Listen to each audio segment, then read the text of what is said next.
मेरा नाम श्रीमती मंजू साव है। जैसा कि हर बच्चे का बचपन होता है, बहुत ही आराम लाड प्यार में गुजरता है, किसी तरह की जिम्मेदारी का एहसास नहीं होता है। उस बचपन में आप भविष्य की कल्पना इतनी जल्दी नहीं कर सकते हैं। आगे आप क्या बनना चाहते हैं, ये भी थोड़ा इतना निश्चिंत नहीं हो पाता है, क्योंकि आपके पास बहुत सारे रास्ते होते हैं। सही रास्ता एक उम्र के बाद आपको समझ में आता है कि क्या आपके लायक हो सकता है। ईश्वर ने सभी को एक उद्देश्य से पैदा किया है और सभी में कुछ क्षमताएं छिपी रहती हैं, परंतु उन क्षमताओं का उजागर कब होता है, यह एक महत्वपूर्ण है। क्षमताओं का उजागर मेरे हिसाब से दो परिस्थितियों में होता है। या तो आपकी परिस्थितियां खुद की इतनी विषम हो जाती हैं कि आपको अपनी क्षमताओं के आधार पे जीवन को आगे बढ़ाने का एक अवसर मिलता है, और कभी आपकी क्षमताओं की पहचान आपके गुरु या आपके परिवारजनों के द्वारा की जाती है। मेरा जब विवाह हुआ था, मेरी उम्र 21-22 साल की थी। मुझे ऐसा लगता था कि विवाह करना कोई जिम्मेदारी का काम नहीं है, बहुत ही ऐशो आराम अपनी स्वेच्छा से ज़िंदगी गुजारने का नाम होता है।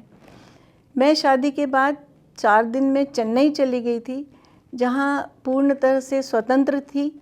मेरे वहाँ कोई रिश्तेदार नहीं थे, परंतु परिवार चलाने की जिम्मेदारी थी। तब मुझे एहसास हुआ कि एक बंधी रकम में आपको सुचारू रूप से घर चलाना पड़ता है, जो इतना आसान नहीं होता है। परंतु फिर भी तब भी इतनी जिम्मेदारियां कठिन नहीं लगी थी। जब हमारा ट्रांसफ़र भोपाल हुआ, मेरा बेटा हुआ, तब मुझे एहसास हुआ कि यदि मैं कुछ करूंगी तो आर्थिक रूप से भी मेरे परिवार को एक सहायता होगी और शायद मेरा समय भी अच्छे रूप से बीतेगा। मैं पति के घर आने पर यह नहीं सोचूंगी कि शाम को मुझे कहीं घुमाने लेके जाएं, क्योंकि मैं दिन भर खाली बैठी हूँ। एक इस बात का मुझे एहसास हुआ। फिर जब मैं अपने बेटे को एडमिशन कराने लेके गई नर्सरी में, तो वहाँ मुझे सेंट मेरीज़ कॉन्वेंट में सिस्टर ने कहा, हमारे पास एक वैकेंसी है, आप जॉब ट्राई करिए। मेरे पूरे ख़ानदान में कोई भी दूर दराज से शिक्षक नहीं था, और मुझे नहीं मालूम था कि शिक्षक होना कितना बड़ी जिम्मेदारी है या कितना बड़ा एहसास है। मैंने वहाँ जब पढ़ाया तो उन्होंने मुझे कहा कि आप में शिक्षक बनने के एक नैसर्गिक गुण है, आप बच्चों को बहुत अच्छी से समझा सकती हैं। तो मेरी भी रुचि बहुत ही उस तरफ जागृत हुई और मुझे वो काम बहुत अच्छा लगने लगा। मैंने नर्सरी कक्षा से शुरू किया था पढ़ाना, तो मुझे वो छोटे बच्चों के साथ बिताना और उनको हर बात कैसे समझाना प्यार से, ये बात उन बच्चों के माध्यम से समझ में आई। फिर मेरे पति यूनियन कार्बाइड में थे। वहाँ गैस ट्रेजेडी होने के बाद हम छिंदवाड़ा आ गए। छिंदवाड़ा आने के बाद कोई जॉब स्थिर नहीं होने के कारण मैंने यहाँ आते ही मैंने कुछ ट्यूशन पढ़ाई, जिसमें कुछ बैंक के कर्मचारी भी थे जो इंग्लिश पढ़ने आते थे, और भी बड़े लोग, कुछ बड़ी उम्र के लोग थे। उन्होंने कहा कि आप स्कूल खोल लीजिए यहाँ पर। यहाँ स्कूल तब एक डेनियल्सन ही हुआ करता था। मुझे कैंपियन स्कूल में पढ़ाने का 12-13 वर्ष का अनुभव था, जो कि भोपाल का एक बहुत ही प्रतिष्ठित स्कूल था। मैं दिल्ली गई। मैंने वहाँ सभी पब्लिशर के एक पब्लिशर को खुद विज़िट किया। देशबंधु गुप्ता रोड मुझे अच्छी से याद है। और मैंने नर्सरी के और KG1 KG2 के 20 बच्चों की किताबों का चयन करके स्कूल खोला। स्कूल खोलने पर मेरे पास पहले वर्ष में 34 बच्चों ने प्रवेश लिया। और दुर्भाग्य देखिए, जिस बिल्डिंग को हमने किराए पे लिया था, उन्होंने एक यहाँ पर गुप्ता वकील हैं, उन्हें केयर टेकर बना के दी थी। उन्होंने मेरे भाई से अच्छे संबंध होने के कारण वो मुझे किराए पे दे दी। 2 तारीख को मुझे याद है, पहला सोमवार था, जब हम गए तो मैंने देखा कि ताला टूटा हुआ है, स्कूल की कुर्सी टेबल सब सड़क पे फेंकी हुई है। नरसिंहपुर रोड में ये स्कूल हुआ करता था, आपके जगन्नाथ स्कूल के ठीक सामने। आप सोचिए कि इतने स्ट्रगल करके मैंने जो सामान इकट्ठा किया था सड़क पे पड़ा था और कुछ ही देर में बच्चों का प्रवेश होने वाला था। मेरी क्या हालत हुई होगी। परंतु मेरे पिता ने हमें घबराना नहीं सिखाया था, किसी भी परिस्थिति में दृढ़ होकर खड़े रहना सिखाया था। तो हमने उनसे बात करी, बहुत ही उनसे कुछ प्रेशर भी डाला। यहाँ कलेक्टर सुनील टंडन हुआ करते थे, उनके द्वारा भी कहलाया, क्योंकि वो रायगढ़ में किसी कलेक्ट्रेट में काम करते थे, परंतु वो श्रीवास्तव जी नहीं माने। फाइनली ऊपर का हिस्सा दिया गया, हम वहाँ शिफ्ट किया सामान हमने कुछ घंटों में और स्कूल लगाया। उसकी सीढ़ियाँ ऐसी थी कि मैं प्रत्येक बच्चे को गोदी में लेकर ऊपर चढ़ाती थी और प्रत्येक बच्चे को गोदी में लेकर नीचे उतारती थी, क्योंकि वो इतनी हिलती डुलती लकड़ी की सीढ़ियाँ थी कि मुझे डर लगता था। परंतु वो साल मेरा बहुत अच्छा गुजरा, मुझे बहुत सेटिस्फेक्शन हुआ। मेरे साथ 2 शिक्षिकाएं जुड़ी। फिर उसके बाद हमने 1 साल भी और नरसिंहपुर रोड पे चलाया स्कूल, मेरे पिता के घर के ऊपर के हिस्से में। तब मेरे पास 64 बच्चे हो गए। उसके पश्चात हमने खजरी रोड पे बहुत साल, कम से कम 20 साल वहाँ पर हमने अपनी शाला का संचालन किया। प्रत्येक वर्ष हम 2-2 क्लास बढ़ाते थे, 2 शिफ्ट में स्कूल लगाते थे और बहुत ही विरोध का भी सामना करना पड़ा, कठिन परिस्थितियों का भी। परंतु जैसा कि एक आपकी शिक्षा होती है घर की, परिस्थितियों से लड़ने की, वो हिम्मत थी। मुझे एक विश्वास ऐसा है कि आपके सामने का काम कितना भी कठिन क्यों ना हो, पर आपके पीछे की जो ईश्वर की ताकत है, उससे ज़्यादा बड़ा सहारा आपका कोई नहीं होता है। No task ahead of you can be greater than the power behind you। ये मेरा एक बड़ा पसंदीदा कथन है, जिसको मैं बार बार दोहराती रहती हूँ कि आप में लड़ने की क्षमता है। ईश्वर ने आपको किसी निमित्त इस समाज में भेजा है, आपके लिए किसी व्यवसाय का चयन किया है। ईश्वर को आपकी क्षमताओं पे विश्वास है। परिस्थितियाँ कैसी भी आएँ, आपको ईश्वर हिम्मत देगा उससे निकलने की।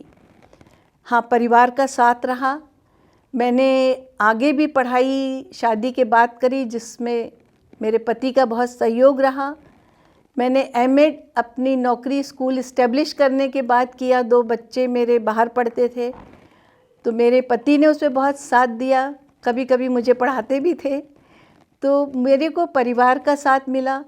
परिवार की कोई ऐसी अपेक्षाएं नहीं थी कि इसी तरह माँ का रोल होना चाहिए खाना खिलाने में या कपड़े खरीदने में या पढ़ाने में। उन्होंने मुझे पूरा सहयोग दिया। उनके सहयोग के बिना शायद मैं ये लड़ाई नहीं लड़ सकती थी। दूसरा, मेरा आत्मविश्वास, मेरे बच्चों का साथ, जो मेरे छात्र छात्राएं रही हैं, मेरे शिक्षक शिक्षिकाओं का, हमारा आपसी व्यवहार, तालमेल, ये सब मिलके ऐसी परिस्थितियां हुई कि हमने सीबीएसई 2005 में सीबीएसई के लिए अप्लाई किया, अपनी बिल्डिंग बनाई और उसके बाद 12th हमारा बहुत सालों, मतलब हर साल 10th और 12th के टॉपर हमारे शाला के रहे। तो हमें काम करने की और बहुत ही इच्छा बढ़ने लगी, कठिन कार्य करने की हम रिस्क लेने लगे। 10th और 12th का परिणाम हमेशा से बहुत अच्छा आने के कारण एक नई स्फूर्ति का जागरण हुआ। हमारे स्कूल ने विभिन्न साइंस एग्जीबिशन में पार्टिसिपेट किया और भी क्विज़ है, तरह तरह के कॉम्पिटिटिव एग्ज़ाम। तो उससे एक नई ऊर्जा का संचार हमेशा बना रहा। एक शिक्षा के क्षेत्र में इतना काम करने के बाद, परिवार व्यवस्थित होने के बाद, एक ख्याल आया कि समाज ने इतना दिया है तो हम समाज को अब क्या दें। इस सोच के साथ मैंने सोचा कि इस उम्र में अब मैं थोड़ा सा सोशल वर्क करूं। मैं बहुत दिनों से कोशिश में थी कि किसी संस्था से जुड़कर कोई एक सामाजिक कार्य करें।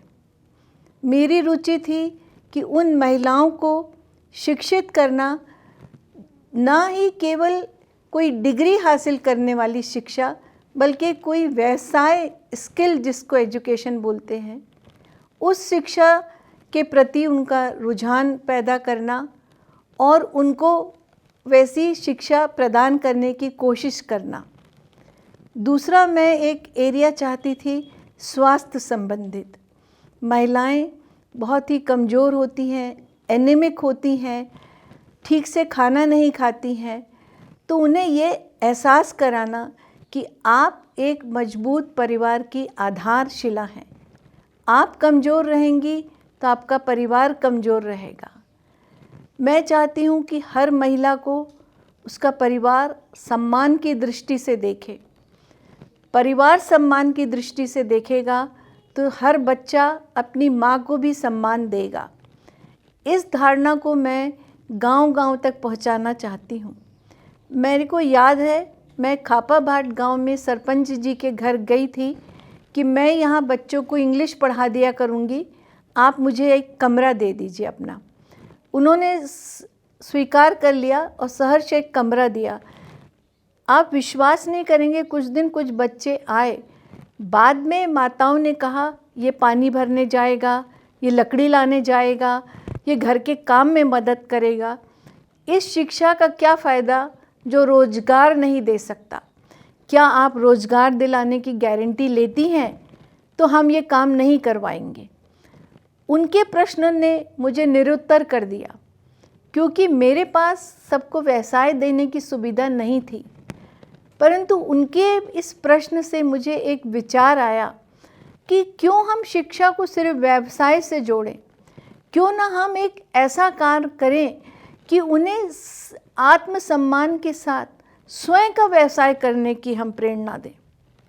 सरकारी नौकरी या किसी की नौकरी करने के बजाय आत्मनिर्भर बनाने के लिए उन्हें ऐसी शिक्षा प्रदान करें कि वे खुद का आत्मसम्मान भी बनाएं और आर्थिक रूप से भी सक्षम हो पाएं। कुछ समय पहले मेरी कीर्ति सुधांशु जी से फ़ोन पर चर्चा हुई। उन्होंने कहा कि मैं छिंदवाड़ा में जन्मी और बड़ी हूँ, मैं ऐसा ऐसा कार्य करना चाहती हूँ, क्या आप मेरे संस्था से जुड़ना पसंद करेंगी? मुझे उनका विचार बहुत अच्छा लगा और मैं चाहती हूँ कि मैं किसी ऐसी संस्था से जुड़कर जो मेरी दो रुचियाँ हैं, जो मेरे दो क्षेत्र हैं, उस पे काम करूँ, सहयोग दूँ। स्कूल तो मैं जाऊंगी ही, अपना कार्य करूंगी, परंतु उसके अलावा मेरे पास इतना समय है कि मैं प्रतिदिन भी 2 घंटे आराम से दे करके इस दिशा में काम कर सकती हूँ। मैं चाहती हूँ कि मेरे साथ ऐसे लोग जुड़ें जिनके पास पता है कि इस शहर में, इस गांव में इस चीज़ों की ज़रूरत है। मुझे वो एक डायरेक्शन दें कि यहाँ आप जाके कार्य कर सकती हैं। तो मैं ऐसे लोगों के साथ जुड़ करके इस दिशा में काम करके अपने आप को बहुत सौभाग्यशाली मानूंगी और समझूंगी कि ईश्वर ने जिस उद्देश्य से मुझे यह व्यवसाय से जुड़ाया है, उसका मैं सार्थक रूप से कुछ एक समाज में उसका एक कार्य करके एक समाज को सही दिशा प्रदान करने में छोटा सा सहयोग दे सकूंगी। तो आपके माध्यम से मैं ये कहना चाहती हूँ कि आजकल शासन ने इतनी सुविधाएं दी हैं कि बालिकाएं शिक्षा प्राप्त कर रही हैं। शिक्षा प्राप्त करके डिग्री लेना, एक व्यवसाय ढूंढना ही उद्देश्य नहीं है। हमें उन्हें मानसिक रूप से बहुत ही स्ट्रांग बनाना है, ताकि समाज की जो बुराइयां हैं, आए दिन आप जब सुनते हैं रेप हो रहे हैं, बच्चों के साथ गलत दुर्व्यवहार हो रहा है, लड़कियों के साथ, उसके प्रति उन्हें जागरूक करना कि आपको मानसिक रूप से आप इतनी स्ट्रांग होंगी तभी आप इस कुरीतियों से दूर हो सकेंगी। आप में अच्छा और बुरा समझने की क्षमता होनी चाहिए। तो हम महिलाएं एक उम्र के बाद उन बच्चियों को ये ज्ञान दे सकते हैं कि अच्छा और बुरा सोचने में आपको किस बातों का ध्यान रखना है। मुझे नेहरू जी की एक पंक्तियाँ याद आती हैं। जब वो जेल में थे, इंदिरा गांधी बहुत छोटी थी, उन्होंने कहा कि मुझे कैसा पता चलेगा कि ये काम मैं सही कर रही हूँ या गलत। तो उन्होंने लेटर टू डॉटर के नाम लिखा था, जिस काम को आपको छुप के करना पड़े वो काम गलत है, ये समझना। यह सीख मेरे लिए एक बहुत बड़ी सीख थी। आप देखेंगे कोई भी गलत काम हम कहीं ना कहीं किसी से छुपा के करने की कोशिश करते हैं। तो हम ये समझिए बच्चों को दें कि जब आपको कोई काम अपने माता पिता या समाज से छुपा के करने की ज़रूरत महसूस हो रही है तो वो काम गलत है। आप वहीं रुक जाइए, अपनी अंतरात्मा से पूछिए कि क्या मैं सही कर रही हूँ, ये मेरी उम्र के लिए सही है। और मेरा पूरा विश्वास है कि हम सब मिलकर यह कार्य करेंगे तो बच्चे बहुत अच्छे हैं। कोई एक ऐसी प्रवृत्ति लेके पैदा नहीं होता है कि हमें बुरे काम करना है। परिस्थितियाँ या किसी का प्रलोभन उन्हें उस दिशा में भेज देता है, तो हमें उस प्रलोभन को रोकना है, उस परिस्थितियों को सामान्य करना है ताकि वो गलत दिशा में ना जा सके। ये ज़रूरी नहीं है कि गरीब तबके के लोग ही गलत दिशा में जाते हैं। उच्च घराने की लड़कियां, उनके प्रलोभन अलग होते हैं, मिडिल परिवार के प्रलोभन अलग होते हैं, निम्न परिवार के प्रलोभन अलग होते हैं। पर प्रलोभन जो होते हैं उसको पाने के लिए हम कोई ना कोई गलत रास्ता अख्तियार करते हैं।